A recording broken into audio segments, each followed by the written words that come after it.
According to the Association of Realtors, if an agent goes on 100 listing presentations, they only actually take 20 listings. My personal conversion ratio is about 80-85%. Somebody would call me, okay, I want to sell my property. I'd want to go over there immediately. When I imagined that I was going to make an exception, it never ends up working in my favor. The best way to prepare for a listing appointment is to ask the seller some questions.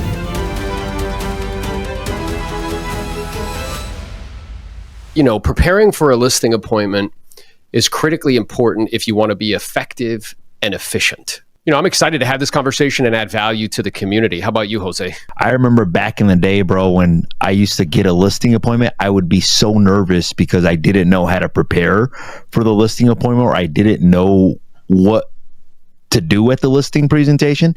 So I think that this will help a lot of people, bro. So yeah, 100%. What comes to mind, I remember having conversations with you, you know, when we first started working together, where you felt like, man, I'm like half the presentations I'm having to go back a second time, right? And it was just not it was like inefficient. You had the hustle, you had the will.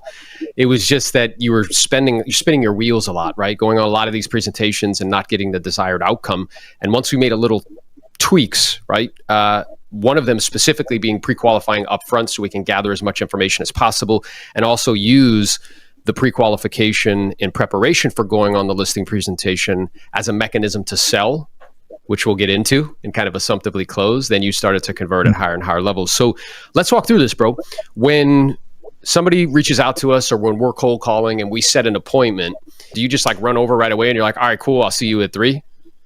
No, not at all. The best way to prepare for a listing appointment is to ask the seller some questions. Some people call it to pre-qualify the seller. Some people call it like an input. I've heard it like, they're like, oh, I have an input form where I ask the sellers a series of questions. Ask them a series of questions about their situation so that you know what you can do to be a best service to them. So it starts off with a transition. Like, let's say that you set the appointment. So there's a 5-step listing process, and we went over that in our last video. Step number 1, you set the appointment. Incoming call, outbound call, set the appointment. Step number 2, you pre-qualify them, meaning you ask them that series of questions. Step number 3, you send a pre-listing package. Step number 4, you call to confirm. And step number 5, you present. You follow this process, it increases the chances of you taking the listing, and it also improves your listing presentation ratio, meaning based on how many listings you're going on, how many of you're taking, and how many of them are you taking on the first try. So the pre-qualification starts with transitioning from setting the appointment to transitioning to the script. This is the way I usually like to do it. I say, well, look, Aaron, before I come out, there are a number of questions I need to ask you. I just want to make sure that I'm fully prepared for our meeting and I could really be a best service to you. Is it okay if I ask those questions now? So Aaron, walk us through, man, what happens after you transition, bro? Yeah. So, and I love that. And as I'm getting ready to walk through, I'm more than happy to do that. When I asked you like, hey, when somebody calls and just says like, or you're make an outbound call and you book an appointment, do you just automatically go out? Your eyes got really big and you looked at me like, that's ridiculous. Like, why would I ever do that? Right. So it's important for people to understand that when me and Jose are saying that we do this every single time, it is absolutely every single time without exception. If we're either making outbound calls or it's an inbound call and we book an appointment, in preparation for connecting, Jose, I just have a couple really quick questions to ask you just to make sure that I'm fully prepared and I could be of the best assistance to you and your family. And I'll be brief because I know your time is valuable. So notice there, like I didn't ask permission. I'm like, we're doing this and I'm going to be quick, right? So then we can transition. And they're like, sure, right? And in my mind, the way that I'm thinking about this in pre-qualification, I think a lot of people use pre-qual in the wrong way. They use it as disqualification, right? And that's not really the purpose of Prequal. The purpose of Prequal is to gather information, the who, what, where, when, why, and how with regards to this prospective move. And also use it as a mechanism to gather, potential objections that may come up, things that you have to be prepared for when you meet with them, whether they're going to meet with another agent, whether they're going to ask you about the professional fee or the length of the agreement or things of that nature, or what are you going to do to market the home. And then also a little bit more advanced as we start to assumptively close and move things forward. So once we say that phrase to transition, Then they're like, sure. And then I start to systematically ask questions. And in everybody's mind that's watching this, I want you to think about this as though there's like a door and it leads to another room. And we don't leave one door until we don't leave one room until we are complete in one of the rooms. And what the rooms are motivation, time, and decision makers. So what's the specific motivation? So once they say okay to asking, sure, like it's okay, ask me questions. So the first question I have, Jose, is I'm very familiar with your geographic area. I'm sure your home is lovely, right? Hopefully I'm not being too straightforward. Was there any particular reason you and your family were even considering selling? It's all about the motivation right there. That's getting into the motivation now. What comes up to me when we talk about motivation, and this is what where some people get caught up, they'll read a script and the script will say, when you sell this home, where are you moving to next? But like, if you already talked about that in the appointment, like you may not have to like say, hey, Jose, like when you sell this property, where are you moving to next? Because they might be like, Jose, look, I literally just told you like 3 seconds ago that I'm moving to Arizona. Instead, you can rephrase the question and say, well, look, Jose, I know that when we spoke, you were kind enough to mention to me that you're looking to move to Arizona because you want to be out and be closer to family. Is that correct? Mm-hmm. Yes, that is correct. Perfect. And then right behind that, to dig into motivation, a question like, well, and tell me, because my job is to help you. It's never to talk you into doing anything. Is it an option for you, Jose, to not sell this home and still move? Like maybe like rent it or just keep it as a secondary home? And then quiet. Because I don't want to leave that room of motivation yet until I'm clear that the motivation is very strong. Because as we're taping this, we're in an environment in which economically things are changing, and it's going to become very, very important. One of the key critical skills that we need as agents is this ability to pre-qualify at a high level and to be able to kind of flesh out 8, 9s, and 10s in motivation. Because if it's not a compelling kind of reason as to why they're going to sell some sort of life event, then they're probably not going to be willing to put up with a difference in market dynamics and perhaps a difference in their expectations as to how much they're going to be receiving on their home versus what they could have got, 6 to 12 months ago. Now, this is another thing, like you have to be listening to when you're having the conversation with their client. Like let's say in the appointment, they tell you, oh, this is a rental property for me, or this is a property that is an estate. You're not going to say, Jose, once you sell this property, where are you moving to next? Because that doesn't make any sense, And I hear that all the time. Do you remember when we were like do you remember we were role playing one time and I was like, Jose, and you're like, what? I'm like, you have a really good brain, bro. And you're like, I'm like, you should use it. And you were like, whoa, because you were doing that. Because you get so caught up in like, okay, what does the script say next? Instead of like, okay, he already told me that this is an investment property for him and that this is an estate. So you have to ask yourself, what you're really looking for is the motivation, and there's different ways to dig for this motivation. So if I'm talking to somebody that owns a rental property, instead of saying, where are you moving to next? I'm going to say, well, once you sell this property, are you looking to reinvest the proceeds into something else, or are you just looking to cash out on this investment? What am I looking for right there? I'm looking for motivation. So if they say I'm looking to reinvest the proceeds, I may ask like, okay, great. And once you do that, are you looking to reinvest those proceeds here locally, or are you looking to move that money somewhere else? No, I'm actually looking to move it out of California. Okay, great. Now I've got some sort of sense as to what the motivation is. I can continue to dig deeper on that. Or if they say, no, look, I'm just looking to cash out, you may ask like, okay, great. And if you don't mind me asking, like why cash out on the property, and why not just keep the property as a rental property? I mean, or you can say like, well, Jose, gosh, it sounds like a great rental property. I mean, it sounds like it's been producing tons of cash flow for you. Like, why not keep it versus cashing out? And then I'm like, well, look, I'm really tired of being the landlord. I'm tired of like having to manage this property. I want to simplify my life. Boom. What does that give you? Motivation. Starts to give you the reason why they want to do what they want to do. That's exactly right. And when you break that word down, motivation, it's motive to take action. It's a reason for doing something. And it was interesting because as you're speaking, those exact things were coming up for me. It's like, well, I imagine this has been a really good rental for you. And I know the rental market's, been very strong over the last 12 months. So hopefully I'm not being too straightforward. Was there any particular reason that you wanted to cash out versus just continuing to be a landlord? And then quiet.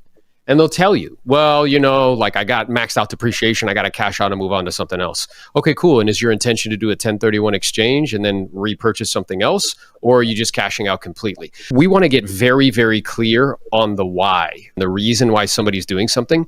And personally, I'm not going to move on to my next line of questioning, which is around time, until I'm clear on that. The other thing I wanted to point out, bro, is I've seen other scripts, and this is not me talking bad about anything else, but the way that we're teaching you guys to do it is I've seen other scripts that are like, the first question that they start off with is, if what I say makes sense and you feel comfortable and confident that I can sell your home, are you planning to list your home with me? And sometimes that's too direct of a question for some people. I remember when I would ask that, people would be like, well, Jose, look, I haven't even met you. I don't even know what you look like. I don't know anything about you. And it may come off like it's too strong. So the reason I like to start off as motivation is it gives me a little bit of time to better understand their situation. I'm still going to ask the question, if what I say makes sense, are you planning to list it with me? I'm just going to ask it at a different time instead of asking it at the very beginning, because it gives me a little bit of time to fully understand their situation and almost like make it more about them than about me. 100%. And that's what you want to do. And that's the key right there, is that it flips it, right? When I begin to ask questions about Jose and what he's looking to accomplish and why, and specifically why it's important to him at this stage in his life that he accomplish a particular goal or objective, what I'm doing is I'm coming from a place of contribution where my intention is to serve. If I lead with a question that's about taking, it's about me, that is very indicative of what my intention is. My intention is to take. It's not to serve. So we're still going to ask that question. We're just going to ask it in a different way that's more palatable, and we're going to ask it towards the end of the conversation, right? And I think that's a critical point for people to be aware of, because the tendency for a lot of people is to lead with I, me, and what's in it for me. And I think that's backwards. And to your point where it's like, hey, if what I say makes sense and you feel comfortable, you plan to listen to me when I see you tonight at 6. That's like going on a blind date, knocking on the door and being like, hi, are we going to smash tonight? It's like, what? Like, I don't even know you, bro. Like, we didn't even have a conversation. We haven't gone out to dinner yet. Like, we didn't even relax. You know what I'm saying?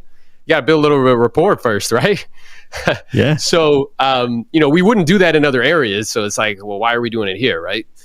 So once we're clear on motivation, and we're asking a lot of digging questions around motivation, and a key phrase there is, my intention is to help you. It's never to talk you into doing anything. So is it an option for you to not sell this home and still move, maybe like rent it out or move? Because I want to get that clarity. I see a lot of agents spend so much time spinning their wheels on people that aren't certain about what they want to do yet. And what's true is that the bad leads, or warm leads, okay leads, they hide the great ones. They hide the people that are like, Jose, I'm definitely selling. I want to get on the market in 30 days. It's not an option for me not to sell. Okay, great. We're dropping everything. We're going to move things around, and we're going to meet with you because it's very clear that, you have a need that we can service. So once we're clear on motivation, then we start to move to time, right? I wanted to add a couple things on the motivation before we move on to time. Understanding the motivation can actually help you prepare for the appointment. I'll give you guys a couple of quick examples. Let's say that they say that they're doing a 1031 exchange. You can dig a little bit deeper. You can say, well, great, do you already have a 1031 exchange company, or would you like for me to recommend somebody? Boom. What are you doing right there? You're adding value to their situation. Adding value. If they say, great, I'm moving to Texas. Great. Do you already have an agent out there? Would you like for me to make a recommendation out there? So whenever you're going out to the appointment, now you've got all this information, and it's helped you better prepare for that appointment and add value. Now you're going to that listing presentation, not from what can I take from them? It's like, how am I adding value? So you add enough value at the presentation, you're going to be the one that ends up taking the listing because you're adding value. So when you're digging for the motivation, pay attention to things where you can add value for them. And also pay attention to things like, for example, Like if they say, well, I've got this concern or that concern, those are going to be problems that you can help them find solutions to. Agreed. Yeah, I just went on a listing presentation this week. She interviewed 4 people, hired your boy. Let's go. And it was interesting because as we were speaking, she told me that she was making a move across country. I said, great. And, I know that that's a big move. Do you need any help or assistance with actually like boxing stuff up and shipping it or maybe putting stuff into a pod? She's like, yeah, as a matter of fact, I do. I said, great. Well, what I'll do is I'll do a group text. Just so you know, anybody that I refer you to, there's no financial incentive for me to do that. These are just people that we work with all the time and know and trust. And because we refer them so frequently, they treat our clients exceptionally well and give them very reasonable rates and service. So I will connect you guys in a group text, and then you guys could take it from there. And if it works out, great. If not, we can perhaps refer you to somebody else. Would that be helpful or useful to you? Oh yeah, that'd be great. So to your point, as we're asking questions around the move and finding out motivation, it's also a way to try to determine how you can add value above and beyond just helping them transact. So what me and Jose are talking about here is moving away from being transactional to being fiduciary. Transactional is just like, hey, I help you transact, I help you buy and sell. Fiduciary is I help you solve problems, and then I guide, right? And those are 2 different things. And I think the marketplace increasingly is beginning to demand fiduciary versus just transactional. Because if an agent's just going over, they're saying we're going to take pictures, put a lockbox on, some flyers, and put an MLS, and hope and wish and pray that it sells, you're not adding that much value, and anybody can do that. So to Jose's point, it's really going above and beyond that. So then we start to shift into time. And the question is why is time important? Well, for those people that are listening, how many people do you speak to and they say, yeah, I want to sell in like 6 months? And you're like, hey, cool. But, at the same time, who would you rather be speaking to? Somebody who wants to sell in 6 months or somebody who wants to sell in 30 to 45 days? So I need to know this before I go see them instead of running out, getting all dressed up, going in a car and being like, I think I can, and all excited about the presentation. And then you sit down with them and they're like, yeah, we're not going to do anything for 6 to 12 months. We just wanted to get an idea of value. So the questioning there sounds something like, ideally, Jose, in terms of what you want, because really that is what's most important, how soon would you like to actually have the home on the market for sale? And that's a quick, straightforward question. And they're going to give you an answer. It's either going to be ASAP, it's going to be in 30 days, it might be in 6 months, but each one of those is going to have a response. And what I'm looking for is a way of creating urgency, right? So let's say they say to me, well, we're thinking like in the next 90 days. Okay, cool. And then just so I know, is there any particular reason that you wanted to wait 90 days? Like was there some sort of factor that was inhibiting you doing so? And they're like, yeah, well, we wanted to get it prepared and this and that. It's like, okay, cool. And let's say that we knew that through no fault of your own or mine, just because of some market dynamics and how things have been changing and interest rates going up, dramatically in a short period of time, that if we made a decision to wait, it could end up affecting how much we can get. Would you be open to moving up your time frame so you could take advantage of current market conditions? Or are you committed to waiting the 90 days and then be quiet? And when you do that, something will come back, right? So I'm always trying to listen for that time frame, and depending on the time frame, trying to figure out if there's a way that we can kind of move up the time frame that would be in their best interest if they're open to it. It's funny, as you were talking, I was like thinking, like, a lot of people look at time and they're like, well, they don't want to sell in a period of 6 months. Well, have you asked them if they're open to moving up the time frame? And a lot of people think like, well, if they want to sell in 6 months, I'm not going to meet with them now until they're closer to doing it.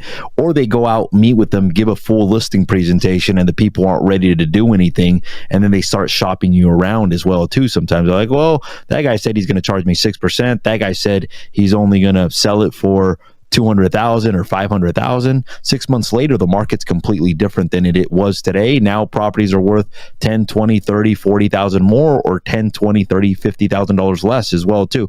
So I wrote that down as well too, that you can move up the time frame. What I also wrote down is that get clarification, meaning like sometimes people will say, well, yeah, I like to sell my property in around June time frame. So the way I get clarification on that, when you say June, are we talking about like getting it on the market in June? Or are we talking about like actually having it closed and sold by June? Because those are completely 2 different conversations, No, I like to have it sold by June. It's May 21st today. That's like in like 9-10 days. That's a completely different conversation. And whenever people tell me their time frame, it's always like, okay, great. Well, I want to do something by July. Okay, when you say July, do you want to be closed by July, or are you talking about getting it on the market by then? And then it's also an opportunity to kind of pitch things. So for example, like if they want to have it on the market by August, you can pitch, well, great. If there was a financial benefit to doing something now versus waiting, meaning market transitioning, is that something that you'd be open to? If they say, no, I wouldn't be open to it, it's also an opportunity for you to pitch other things. Like, so for example, they say, no, I want to have it on the market in July and I want to be closed around September. You can pitch a rent back, meaning, well, look, what if we could actually get it on the market now, get you sold, and get the buyer to do some sort of seller rent back to you? Would you be open to that? The other thing that you can pitch at that time is like a coming soon campaign as well too. Hey, look, I know that you're not wanting to be on the market until September. Have you ever heard of a coming soon campaign? No, I have not. Okay, well, coming soon campaign is very similar to a movie trailer. Have you ever gone to the movies and you see a movie preview of a movie that's coming to theater soon, and you think to yourself, when that movie comes to theaters, I want to see that movie. It's the same thing for real estate. What we do with a lot of our listings is we begin to pre-market our properties prior to them coming on the market. That way, just like a movie preview, we've already got a certain level of interest, and we've already got a certain level of buzz and excitement for your home, so that when it comes on the market, is that something that you're open to? That doesn't mean that you can't take the listing now, and that doesn't mean that they won't sign a contract now. This is the time to plant the seed, or almost start having that conversation, as opposed to having it at the listing appointment when you're presenting a new idea to them. It's enough, well, oh wow, I'd actually be interested in a rent back, or oh wow, I actually consider, or I didn't know I had a rent back available. I would consider a coming soon campaign as well too. Yeah, I love that. And this is what we're showing. It's just continuing to dissect and continuing to ask more questions to be clear. What came up for me is precisely what you were describing, the coming soon campaign. And what I will say is, something that we've done very successfully, for sellers just like you, that has produced very favorable outcomes for them, is, let's say we connect and it all makes sense and you feel comfortable and confident. We could take care of the appropriate documentation. We're not going to put it on the market for sale just yet. What we'll do is we'll begin to pre-market the property. We'll let people know via social media and different channels it's getting ready to come on the market. The goal and objective there is to build up a lot of interest, kind of a lot of buzz.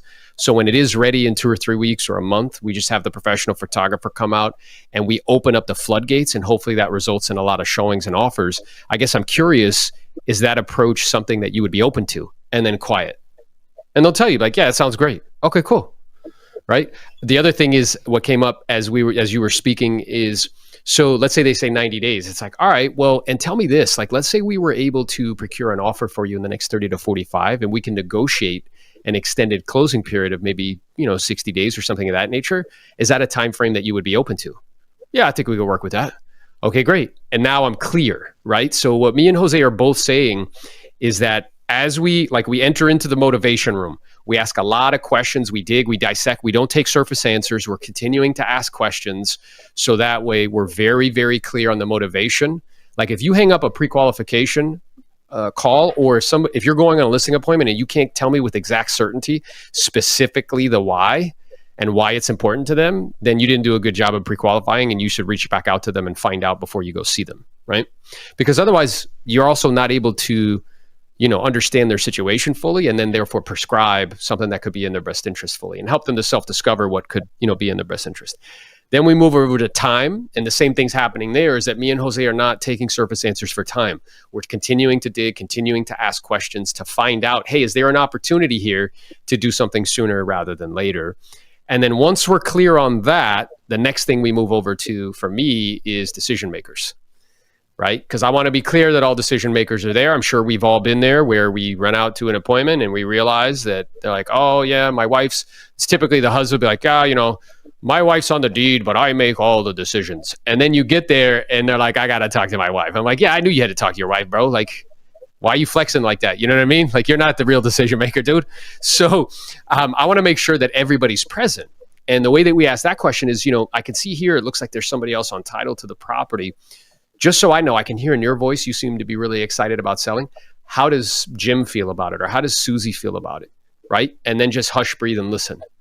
And they'll tell you. They'll be like, yeah, she's equally as pumped. She wants to be closer to family. Or, yeah, he is the one that's causing me to want to do this move. He has a job opportunity or something of that nature, right? More information will be forthcoming when you ask that question. I saw you write some notes down, so tell me what you got.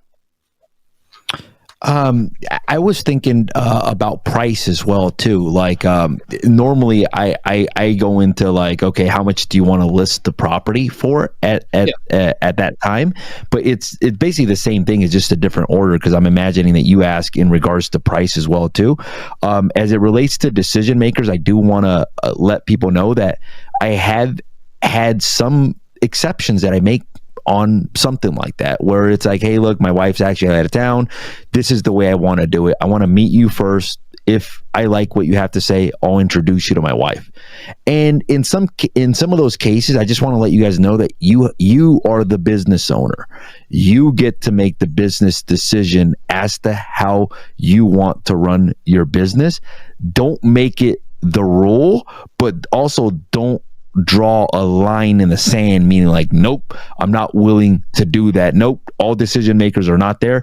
I'm not going out to that appointment, especially as a newer agent as well too. Like, let's say, dude, you spent 3 weeks prospecting, you finally got a good lead, the guy wants to meet you first. You're like, nope, I'm not going out there. Dude, you don't have anything better to do, you know? Like it may as you become more productive, your time becomes more valuable. And as your time becomes more valuable, you want to go into situations where you're being more efficient, and also that increase the chances of you being able to help them do what they want to do as well too. So I just want to give a little bit of a different perspective on that as well too. Yeah, I think there's accuracy in that, where it's the exception, it's not the rule. Exception, yeah. So there's an exception a handful of times. At the same time, if we do that more often than not, then more likely than not, it'll lead to kind of spinning wheels. Yeah. And as I get more productive, I know me and you typically are not going to be listing 100 plus homes a year. Like, I'm not going to be meeting with people if all decision makers aren't there. I may make an exception 1 or 2 times out of 150 listings, but it is the exception, right? So once I'm clear on that, we have all decision makers present.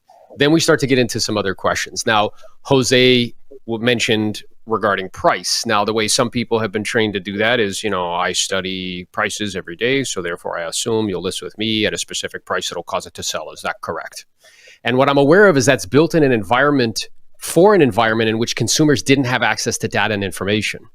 Well, there's this thing called the internet, and that's come around over the last 20, 25 years. And now people have access to data and information. They probably know more about home values than most agents do. Mm-hmm. So like, that question doesn't make sense in the environment that we live in now. It's built for a different environment.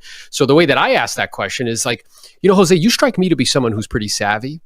So I'm sure you've been online, looked at some of these sites that give estimates of value. So I'm wondering, did you have an idea of realistically what you were thinking in terms of price? Now, the way we say it that way is very specific reasons. You strike me to be someone who's pretty savvy. Everybody loves a compliment. Flattery always works. They're like, yeah, you're damn right. I am. I'm pretty savvy, right? And then once I ask that, and it's like, yeah, and I'm sure you've been to some of these sites. Notice I'm not mentioning names because those guys are trying to eat our lunch, so I'm not going to give them free promotion. I'm sure you've been to some of those sites that give estimates of value. So did you have an idea at all of realistically? Now, the reason why I use that specific word is that everything about after the word realistically has to be realistic. So did you have an idea at all of realistically what you were thinking in terms of price? And then be quiet. And they're going to tell you something. It's either going to be a variation of a few things. One is going to be like, yeah, we were thinking this.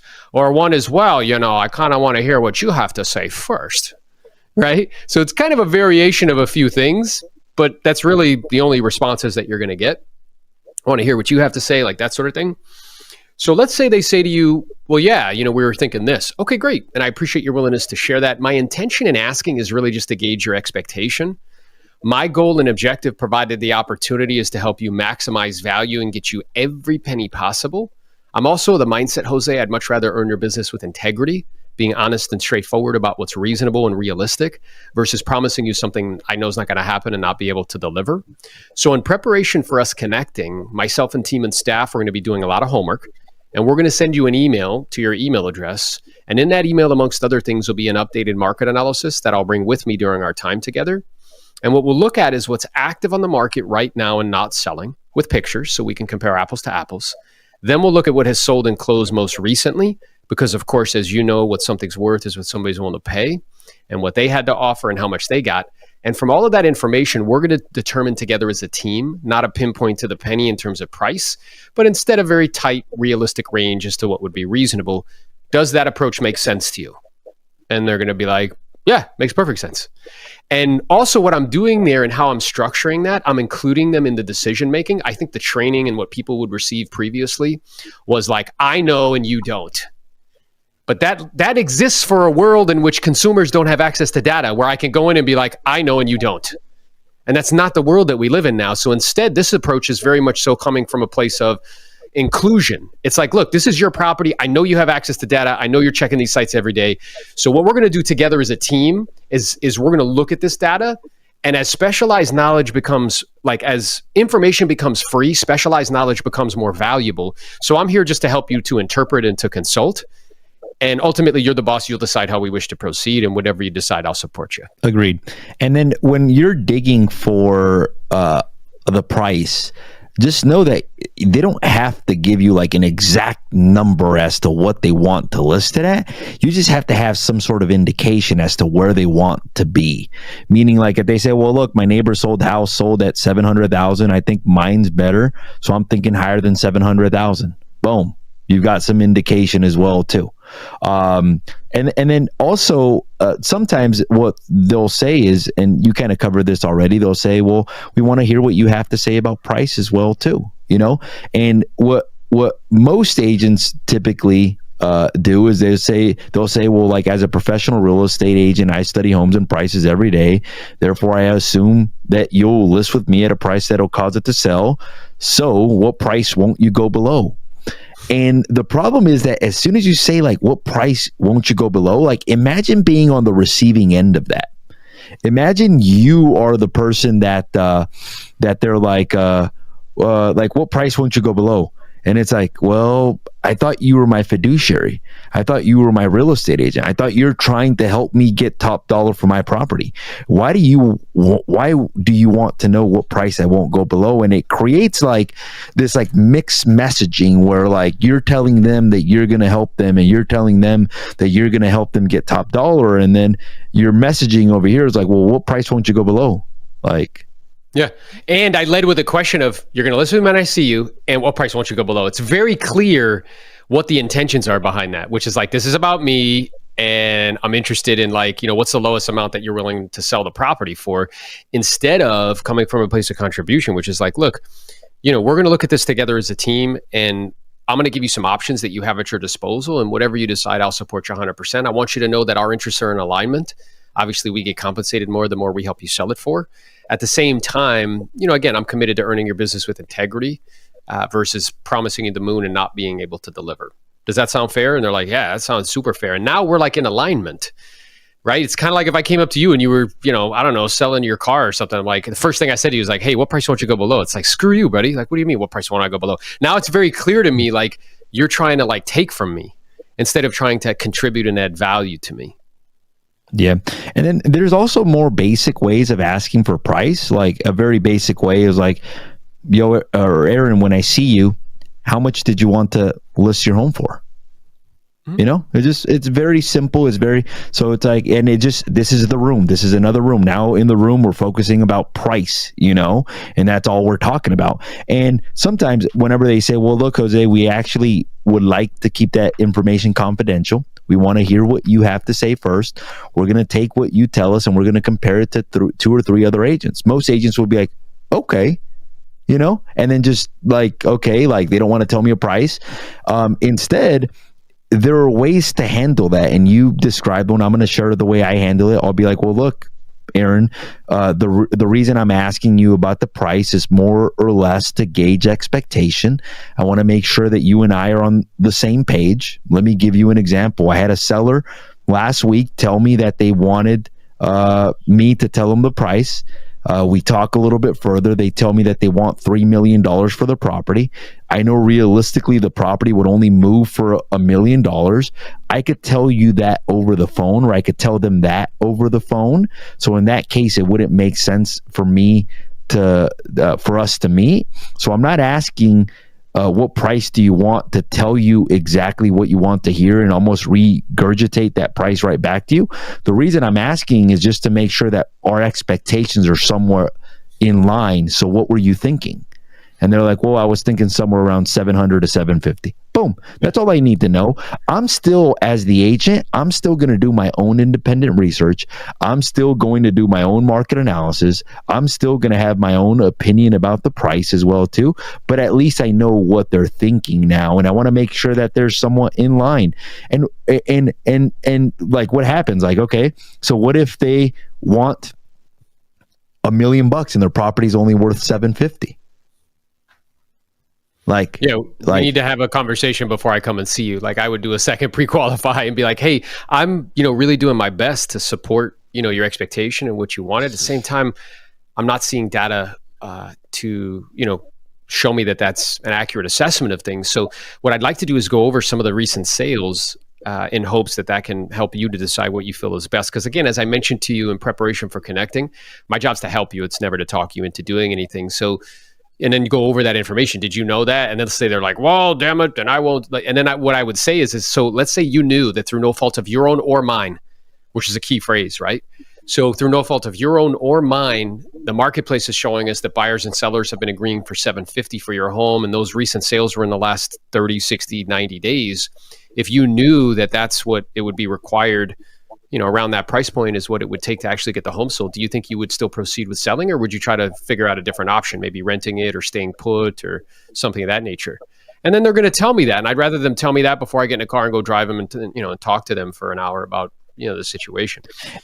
And this is one of those things that, like, this might be one of the rooms that I walk back into, Aaron. I know that we don't move into another room until we're done with that conversation. And the reason I would say this is, like, let's say that you look at the comps, or the area really well, and that everything is selling around 700, but let's say they want 799. But let's say that you walk into the other room, and the other rooms, they say, you ask them, would you describe your home for me? Meaning, like, what is the condition of the property? And let's say that they tell you, I've got a guest house in the back that brings in $3,000 of rental income. Is there a possibility now, if everything's selling at 700, that they could get that 800,000? So, like, whenever they tell me the price there, like, regardless of what the price is, I don't question it until I know what the condition of the property is. So, for example, like, there's still going to be a couple of other rooms that we're going to walk into.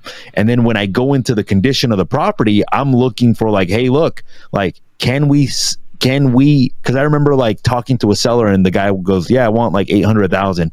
I'm thinking, like, dude, no way you're going to get 800,000. And then that's what I'm thinking in my head. And then he tells me, I've got a guest house. I know that guest houses are extremely rare in that community. And he starts telling me that his house is fully decked out and that the guest house brings in $2,000. Now I'm like, there's a chance you might be able to get that 800,000, even though it's $100,000 more than anything that is sold in the community, because you do have that extra dwelling at the property. So that might, in my situation, I might want to walk back into that room. Now, if once they describe the home to me and there's not enough, like, it's not there, then we can have that conversation as well too, as to, hey, look, I'm not finding any data that supports that price.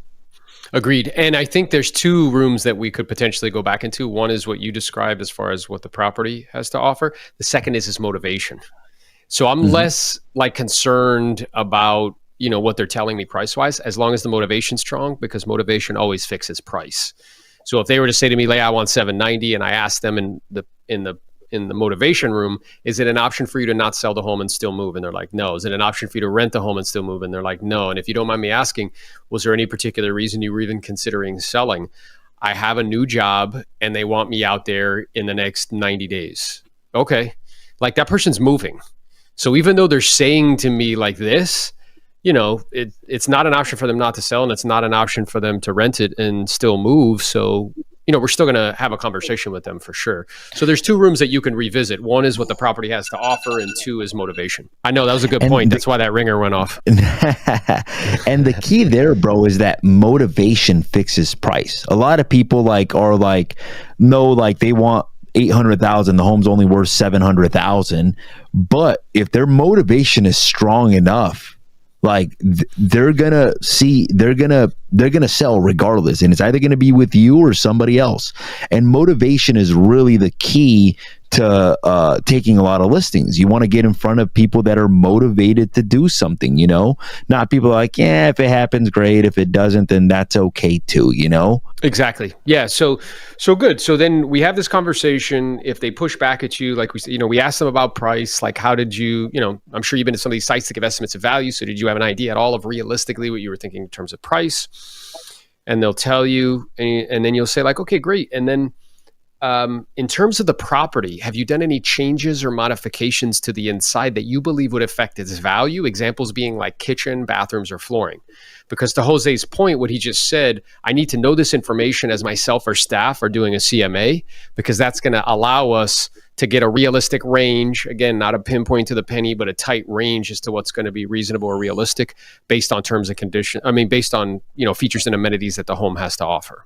And then what I do is, like, as we're talking about this, I'll kind of guide them. So in Florida, there's certain things they'll be like, yeah, this and this, like, okay. And how about in the kitchen, like countertops, cabinets, appliances, any changes or modifications there? And they'll be like, oh yeah. Like, okay, now how about flooring? Is it tile or wood or carpet? How about the bathrooms? Any like vanities, commodes, showers, any changes there? And I'll pull it up on Google Map.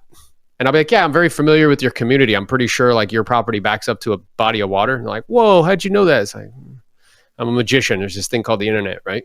So, and then like major like heating and cooling systems, the bones, like a AC, water heater, roof, any issues there. And in Florida, hurricane impact windows is a thing.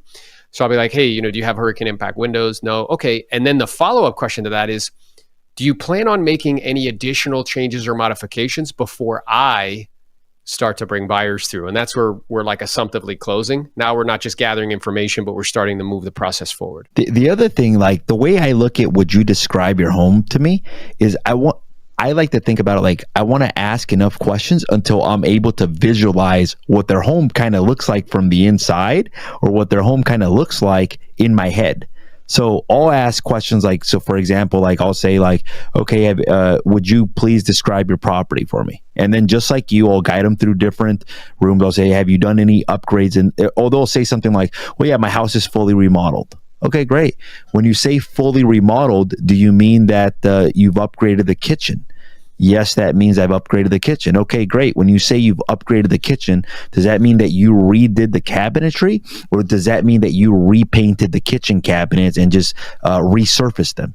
Because that makes a difference in our area. If they spent $100,000 or $50,000 on brand new cabinetry versus if they just sanded the existing cabinets down, painted them, and put new doorknobs, that's a different style of upgrade. Okay, great. You mind me asking what kind of countertops you have? You mind me asking what type of flooring you have throughout the house? Sometimes they'll say like, okay, I've got this nice laminate flooring. Okay, you mind me asking what color is the laminate flooring? Because I want to see how modern or how outdated the property is going to feel. Because just because somebody has remodeled that property, that doesn't mean it's remodeled to today's standard. Meaning like, I could have remodeled my property 10 years ago. What if I remodeled my property back in the 1960s, bro? In the 1960s, that was hip. Today, I don't think that's as hip, today, although some of the things are coming back now, like wallpaper and some of those things, but still. So whenever I am asking them, I may even ask them, okay, you mind me asking when these upgrades were done? Oh, they were done 15 years ago.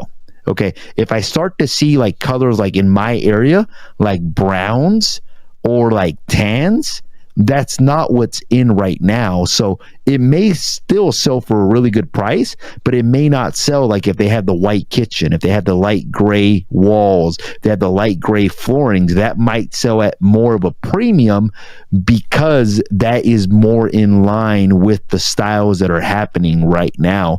So I like to ask questions that are going to allow me to visualize what level of remodel they did, when they did the remodel, and almost like be able to visualize what it looks like from the inside.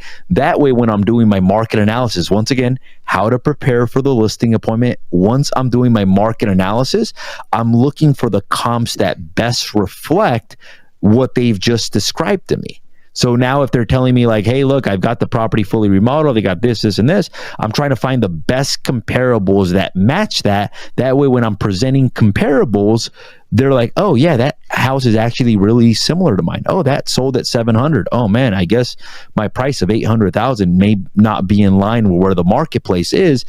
And you're able to collect this information about the description by asking these questions. So how to prepare for a listing appointment really comes down to how well are you at pre-qualifying the seller or asking these questions, because this is going to tell you how to prepare for the appointment. Yeah, 100%. And then that follow-up question, like, so as we're digging and they say like, yeah, I remodeled, and you're like, great. So approximately time frame wise, how long ago did you remodel the kitchen? So I can be clear, like when it was it 10 years ago? Was it a year ago? Right. And that'll give you an indication as to if it's modern or, perhaps a little dated. And then if it sounds as though, based on what you shared with me, you don't plan on making any additional changes or modifications before I would start to bring buyers through. Is that correct? And that's where we're starting to assumptively close and kind of move the process forward. And they're like, no, I don't think so. Okay, great. And then I'm going to be preparing for you a net sheet, Jose, so that way we can determine for you dollars and cents what the proceeds will be when it all shakes out. In order to do that properly and professionally, just need a roundabout. Is there anything still owed on it, like any liens or encumbrances or mortgages, or is the property free and clear for you and your family? And then be quiet. What I used to do, because there was a script out there that taught me that says like, well, Aaron, how much do you owe on the property? I would get so much pushback. So the way that Aaron phrased it is key right there. Like, you got to realize that the way that you phrase things is either going to get people defensive or they're going to be like, okay, that makes sense. And they're going to want to give you that information. So I used to ask him, how much do you own the property? And they would get very defensive with that. People would say like, well, why do you want to know? Why does that matter? Oh, I want, and then I would catch myself like almost having to explain things. Well, I want to prepare a net sheet. Oh, don't worry about the net sheet. I'll prepare the net sheet myself, or just make the net sheet based on what that I owe zero, and then I'll do my own numbers on it. But by you asking that, sometimes that leads to a little bit of distrust. So by letting them know why you want to know how much they owe, it almost opens the door. I ask it in a very similar way where I say, well, Aaron, I want to prepare what's called the seller net sheet for you. This is going to let you know net bottom line, what you can expect to receive at closing after escrow, title, and any commissions. Is there still a balance still owed on this property, or is the property paid off free and clear? And typically what I get, they'll say, no, there's still a balance. It's about 400,000. Or they'll say, no, there's still a balance. Okay. You mind me asking roughly what that balance is? It's right about 350,000. Boom. So you got to remember, guys, that like whenever you're looking at a script, it's more about like a room and having different ways of asking the questions in a way where it doesn't get people defensive, but it still gives you the information that you want. So by us asking it that way, we're still getting the loan balance. We're just asking it in a way where it doesn't get people defensive, instead of, Aaron, how much do you owe on the property? Why do you want to know? Why do you want to know how much I owe on the property? How much do you owe? What price won't you go below? Or are you going to list with me when I see you? It's like, it's very clear, like what the intention is, right? Versus what we're doing here is I'm sharing with you not only why, but that it's in your best interest. So I'm going to be preparing a net sheet for you and your family. So that way you guys could see dollars and cents, what the proceeds would be that you can take with you to Oxnard, that you can take with you to Florida, that you could take with you to Texas. In order to do that properly and professionally, just need a roundabout. Is there anything still owed on it, like liens, encumbrances, or mortgages, or is it free and clear? And to your point, once you change the approach, when you create an environment that's conducive for a yes, and that's conducive for, somebody kind of engaging and perhaps sharing that information with you, then like 95% of the time they will. Versus the other one, which was like, a large portion of the time they get defensive and they push back. But I need to know this information. And the reason I need to know this information is so that way I can help them, and for me to determine too, as we're doing this homework, just to ensure that there's an equity position, right? If they tell me that they need 100%, I need 100 grand, otherwise I can't move. and I know how much they owe on the property when we're doing the homework. If the homework doesn't support that, now it's time to do a second prequal, call them, tell them what I'm seeing, and have a conversation before we connect. Now, a lot of people think that you win listings at the listing presentation. You can actually win the listings in the pre-qualification script, meaning that, like, depending on how they feel about the way that you're asking the questions, that is either going to give them a negative impression of them or a positive impression of them. I went on a listing presentation against one of my buddies, and obviously I took it, you know. This guy, obviously, let's go. Like a champ, you know. But what they told me is that he asked very similar questions to what I asked. What they told me is that they felt like he was asking too many questions, or that it was too abrasive. And the reason is not that he was asking too many questions. It was the way that he was asking the questions was more about him versus them. So what I tell people is you can win or lose a listing presentation on the prequal, because they're either going to end that conversation with, man, that was a really pleasant conversation, or, man, that guy asked me a lot of questions and it felt like an interview. Felt like an interrogation. Right? Now this is a presentation as well too. The prequal is a presentation, and because it is a presentation, it should be something that you're practicing, meaning something that you're practicing on how to deliver this in a way where it makes the consumer feel good, you collect the information that you want, and also it allows you to be fully prepared for the listing appointment. 100%, man. And what I'm aware of is I think a lot of agents imagine that the listing presentation is only when I physically go to their home. This is the beginning of the listing presentation. And to your point, if you do this right and you nail it, right, you nail the presentation, and then you send, which we will probably do another video on and talk about, like the pre-listing information that gets sent out before I go see them and some additional steps that we take, 80% of the decision's made before I even step foot in their home, right? I want to equip them with all the information that they need to make a decision before I even connect with them. And the reason why we're doing this is because we live in a world in which technology has changed our expectation, has changed our behavior on how we make decisions, right? And you're used to now in this day and age doing a lot of your own homework and coming to pretty much a conclusion before you speak to anybody, right? And I want to create the same environment for them. And then when I speak to them, then I show up dressed fresh like $1 million. And then what comes out of my mouth is, different than what other people are seeing. We're coming from a place of contribution. We're also ninja salespeople. Then, we convert at high levels. So we only have a couple more questions on this prequel that I want to get to because I know everybody's time is valuable here. So once they say, like, yeah, here's how much we owe, great. And I'm imagining, based on what you shared with me, that you're not interested in acting like a bank and holding a note for a new buyer. You just want for me to help you to get all the cash out. Is that right? And they're going to be like, well, yeah, that's what I want, right? But that's just a way to assumptively close there, right? Do you want me to help you to get all the cash out? And they're usually going to be like, yeah, because very few people want to, hold a note.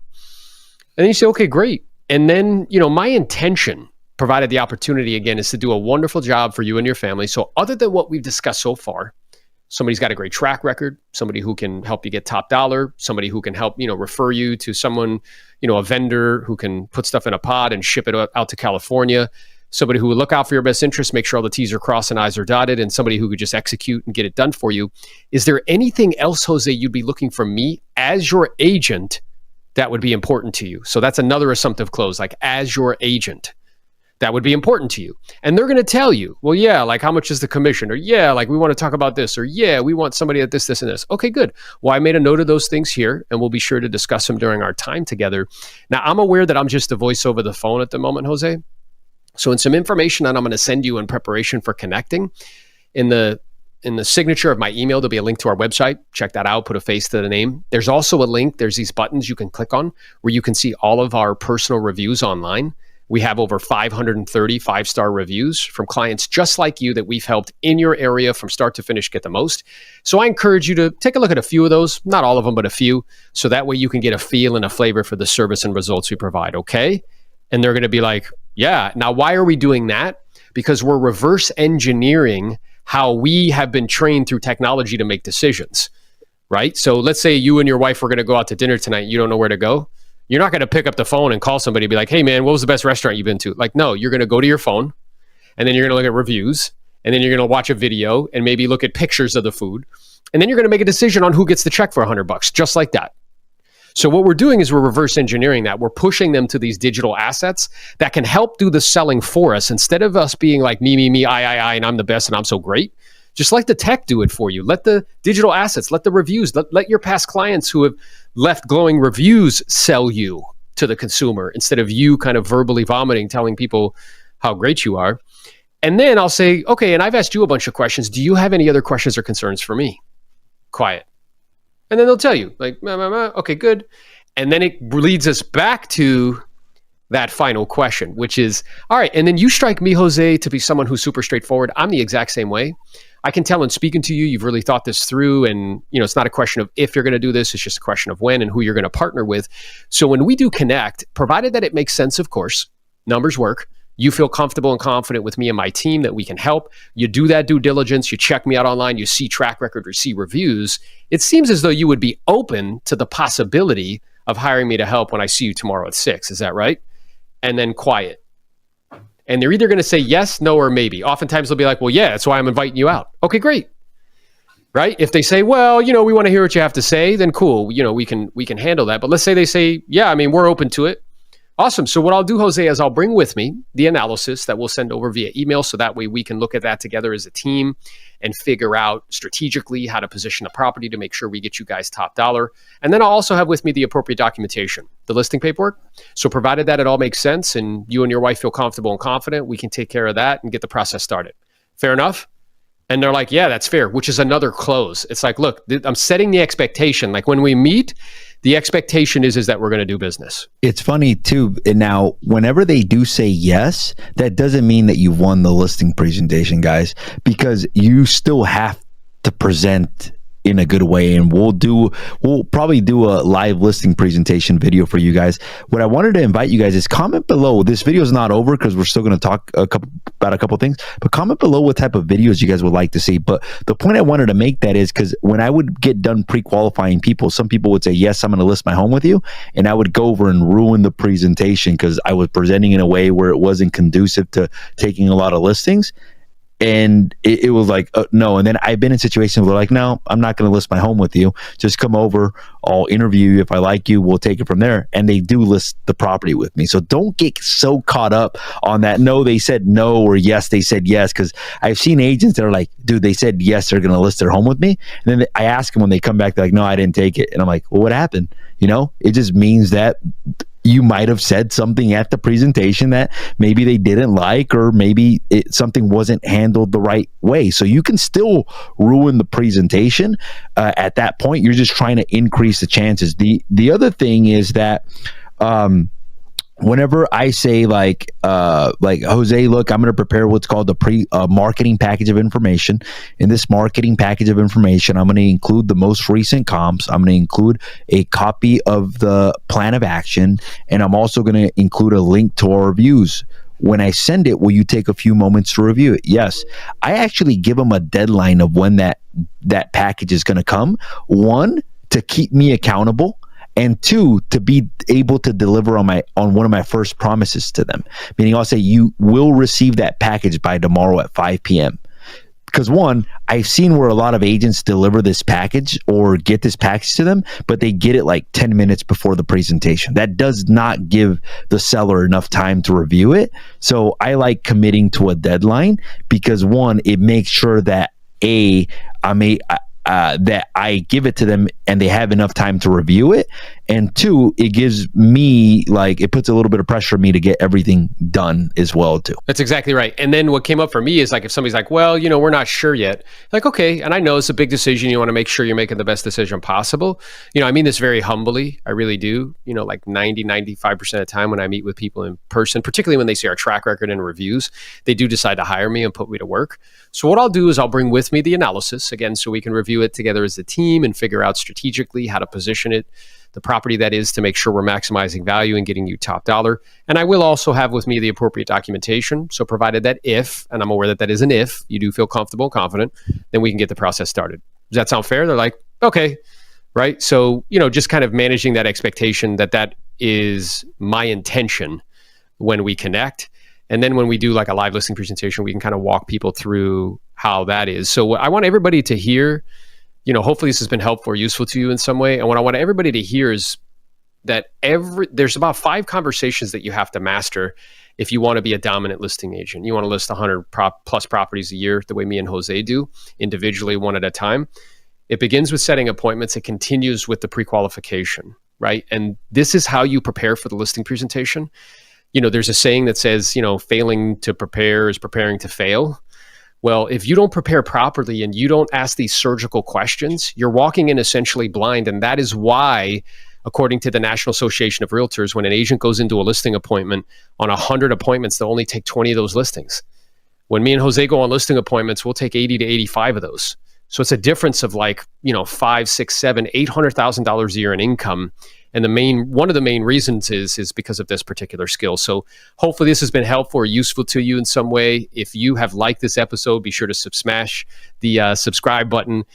Be sure to like the episode, and then go ahead and share it. If you think there's other agents out there who could, benefit from our time together today, go ahead and do that. So be sure to look out for the next installment of these 5 kind of master level conversations about listing property in high volume. And what we'll be talking about on that one is, what information is being sent out before we go and see them, and that whole process, right? Because there is a SOP for that, a standard operating procedure.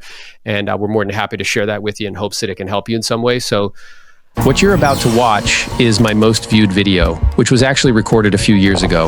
I've never asked that question the way you just asked it. What's interesting is people are still finding it every single day because the principles in here still work. Wow, well, let me be the first to tell you, you definitely deserve better service than that. If you're serious about getting better at sales, communication, and influence, I think you're going to get a lot out of this. So take some notes, pay attention to the details, and enjoy. Crushed it in high school, just picking up girls. Wait, hold on. You mean to tell me your boyfriend didn't call you and tell you this, that, and the other? He didn't say this. He didn't do that. Oh my gosh. How many people besides me have ever been in the presence of somebody that you knew that they wanted something from you? They didn't come out and tell you, but they could feel it. And this way, whatever you decide to do, Brandy, whether you decide to stay put or you decide to move, you'll have nobody's named Brandy in Fort Lauderdale. They're all Jim and like Beth. No, I know there's bro. a Brandy here. That's why you get rewarded in public for what you spend countless hours doing in private.